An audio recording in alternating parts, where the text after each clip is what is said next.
Bienvenidos a una nueva inmersión. Imagínate, tener que tomar una decisión enorme. ¿Debería tu país seguir financiando las elecciones primarias? Suena simple, ¿no? Pero créanme, se complica rapidísimo. Rapidísimo. Hoy analizamos lo que está pasando en América Latina, donde algunos países podrían seguir el ejemplo de Argentina y eliminar el financiamiento estatal para las primarias. Así es. La decisión del presidente Milei de quitar el financiamiento a las PASO, las primarias abiertas, simultáneas y obligatorias, ha generado un debate muy intenso. No. Para comprender mejor el impacto de esta medida, vamos a analizar 4 países latinoamericanos con sistemas electorales similares: Vale. Uruguay, Honduras, Chile y Colombia. Empecemos con el caso más extremo, Honduras.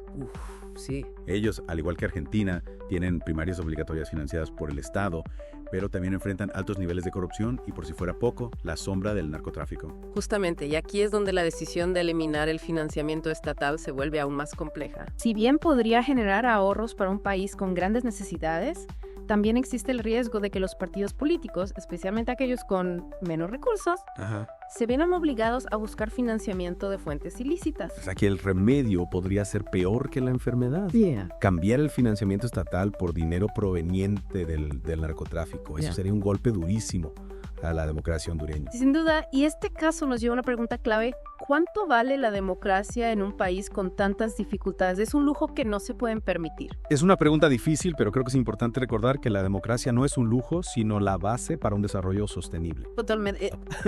Si se corrompe el sistema electoral, las consecuencias a largo plazo pueden ser devastadoras. Totalmente de acuerdo. Ahora, si nos trasladamos a Uruguay, encontramos un sistema de primarias muy similar al de Argentina y Honduras. La gran diferencia es que Uruguay no enfrenta el mismo nivel de corrupción ni la influencia del narcotráfico. Entonces, en Uruguay la decisión de eliminar el financiamiento estatal sería menos arriesgada. En teoría sí. Ajá. Uruguay podría utilizar los ahorros generados para atender otras necesidades apremiantes como la inversión en infraestructura o educación. Claro. Sin embargo, no podemos ignorar el posible impacto en la diversidad política. Entiendo. Sin el apoyo del Estado, los partidos más pequeños podrían tener dificultades para competir con los grandes, lo que a la larga podría llevar a un sistema político menos plural y representativo. Exactamente, y esto nos lleva a analizar los casos de Chile y Colombia, donde las primarias no son obligatorias. En Chile, por ejemplo, los partidos pueden decidir si las realizan o no, y la participación ciudadana es voluntaria. Es como una carrera donde algunos corredores ya salen con ventaja, ¿no? Si además les quitamos los bloques de salida a los demás, la competencia deja de ser justa.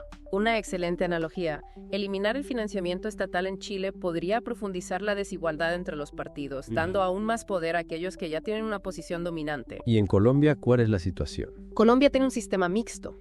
Las consultas internas son reguladas, pero no obligatorias. Esto significa que los costos estatales ya son menores que los casos anteriores. Sin embargo, eliminar el financiamiento podría tener un impacto negativo en la equidad. ¿A qué te refieres con equidad? Colombia, a pesar de sus avances, sigue siendo un país con altos niveles de desigualdad. Eliminar el financiamiento estatal podría dificultar aún más la participación de movimientos políticos emergentes o de aquellos que representan a sectores marginados. En otras palabras, podría perpetuar el dominio de las élites políticas y económicas. Exactamente. Si bien el ahorro generado por la eliminación del financiamiento estatal puede parecer atractivo a corto plazo, es crucial analizar cuidadosamente los riesgos a largo plazo. Entonces, ¿qué podemos concluir de estos 4 casos? ¿Hay alguna respuesta fácil a la pregunta de si se debe o no eliminar el financiamiento estatal a las primarias? La verdad es que no hay respuestas fáciles. Cada país debe tomar una decisión basándose en su contexto particular y sopesando cuidadosamente los costos y beneficios. Lo que sí podemos afirmar es que la decisión de Argentina de eliminar el financiamiento a las PASO nos ofrece algunas pistas sobre lo que podría suceder en otros países. Argentina fue el primero en dar este paso, y aunque aún es pronto para evaluar todas las consecuencias, ya podemos observar algunos efectos. Por un lado, el gobierno argentino ha logrado el ahorro que buscaba. El costo de organizar las PASO era considerable y al eliminarlo han liberado recursos para otras áreas. ¿Pero a qué costo?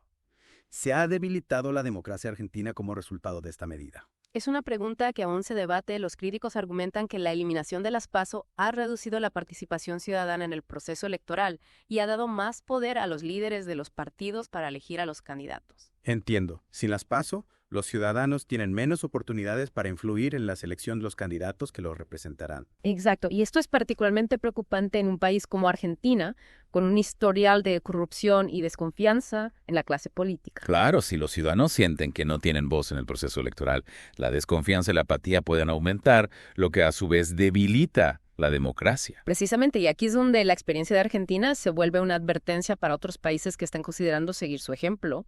Es decir, que el ahorro a corto plazo podría tener un costo muy alto a largo plazo si se debilita la democracia. Exactamente, y este es un punto que debemos tener muy presente al analizar el caso de Uruguay. Si bien Uruguay tiene un sistema político más estable y transparente que Argentina, la eliminación del financiamiento estatal a las primarias también podría tener consecuencias negativas. Ya hemos mencionado el riesgo para la diversidad política, pero hay otros aspectos que debamos considerar. Sí, por ejemplo, la posibilidad de que aumente la influencia del dinero privado en las elecciones. Si los partidos políticos tienen que depender más de donaciones privadas para financiar sus campañas, es más probable que se vean influenciados por los intereses de sus donantes. Lo que podría llevar a un sistema político donde las decisiones se toman en función de los intereses de unos pocos y no del bien común. Exactamente, y esto es algo que Uruguay, con su tradición de equidad y justicia social, debe evitar a toda costa. Entonces, si bien la eliminación del financiamiento estatal a las primarias podría generar ahorros para Uruguay, es importante que se tomen medidas para mitigar los riesgos para la democracia. Totalmente de acuerdo, se podrían explorar, por ejemplo, mecanismos de financiamiento mixto, donde el Estado aporte una parte de los fondos y los partidos políticos otra, pero con reglas claras y transparentes para evitar la corrupción. O incluso establecer límites a las donaciones privadas y fortalecer los mecanismos de control para garantizar la transparencia en el financiamiento de las campañas. Exacto, lo importante es que Uruguay no repita los errores de Argentina y que encuentre un equilibrio entre la responsabilidad fiscal y la protección de la democracia. Y ahora pasemos a analizar los casos de Chile y Colombia, donde, como ya hemos mencionado, las primarias no son obligatorias. ¿Qué implicaciones tiene esto en el debate sobre el financiamiento estatal? Bueno, en primer lugar hay que destacar que el costo de las primarias en Chile y Colombia es menor que en países con sistemas obligatorios como Argentina, Uruguay y Honduras. Claro, al ser voluntarias no todos los partidos las realizan y la participación ciudadana también es menor. Exactamente, sin embargo, esto no significa que el financiamiento estatal no sea importante. De hecho, podríamos argumentar que es aún más importante en sistemas voluntarios, ya que permite que los partidos más pequeños o con menos recursos puedan competir en igualdad de condiciones. Precisamente, si se elimina el financiamiento estatal, las primarias podrían convertirse en un privilegio de los partidos grandes, lo que limitaría la diversidad política y la participación ciudadana. Y eso, como ya hemos visto, puede tener consecuencias negativas para la democracia. Sin duda, en Chile, por ejemplo, la eliminación del financiamiento estatal podría profundizar la brecha entre los partidos tradicionales y los movimientos emergentes, limitando la posibilidad de que surjan nuevas opciones políticas. Y en Colombia podría agravar la desigualdad, dificultando aún más la participación de sectores marginados en la política. Exactamente. Por eso es importante que Chile y Colombia, a pesar de tener sistemas voluntarios, no subestimen la importancia del financiamiento estatal para garantizar la equidad y la competencia de sus sistemas electorales. Entonces, podríamos decir que la decisión de eliminar el financiamiento estatal a las primarias es aún más delicada en sistemas voluntarios. Sí, definitivamente en sistemas obligatorios. La eliminación del financiamiento afecta a todos los partidos por igual, aunque con consecuencias que pueden ser negativas para la democracia.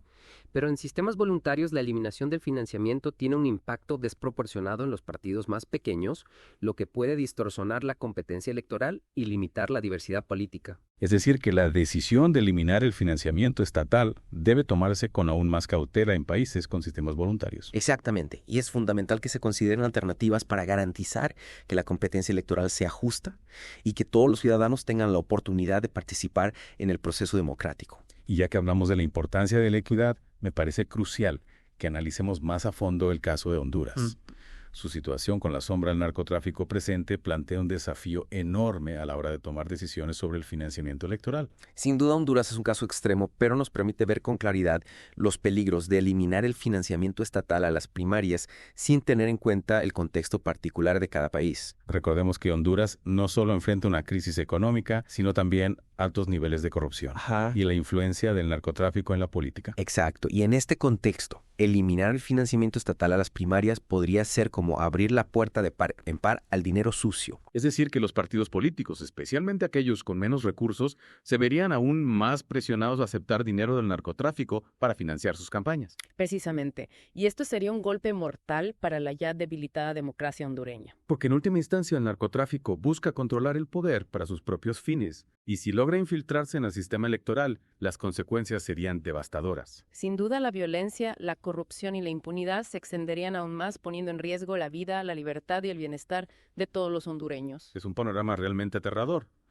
Y nos recuerda que la decisión de eliminar el financiamiento estatal a las primarias no puede tomarse a la ligera. Exactamente. Es fundamental que los países que están considerando esta opción analicen cuidadosamente los riesgos y tomen medidas para proteger la integridad de sus sistemas electorales. En el caso de Honduras, por ejemplo, sería crucial fortalecer las instituciones de control, promover la transparencia en el financiamiento de las campañas y combatir la corrupción y el narcotráfico con determinación. Totalmente de acuerdo, y esto nos lleva a una reflexión final sobre la importancia de encontrar un equilibrio entre la responsabilidad fiscal y la protección de la democracia. Claro, es comprensible que los gobiernos busquen reducir el gasto público, especialmente en tiempos de crisis, pero el ahorro a corto plazo no puede poner en riesgo la salud de la democracia a largo plazo. Exactamente, la democracia es un bien preciado que debemos cuidar y proteger. Y esto implica invertir en ella, fortalecer sus instituciones y garantizar que todos los ciudadanos puedan participar en igualdad de condiciones.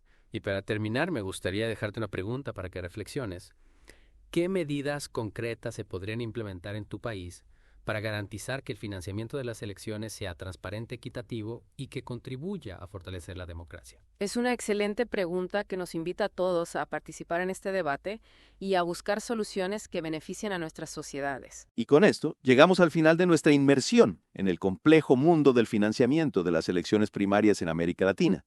Esperamos que este análisis te haya brindado nuevas perspectivas y herramientas para comprender mejor los desafíos y las oportunidades que enfrentan estos países. Recuerda que la democracia es un proceso en constante construcción y que todos tenemos un papel que desempeñar para defenderla y fortalecerla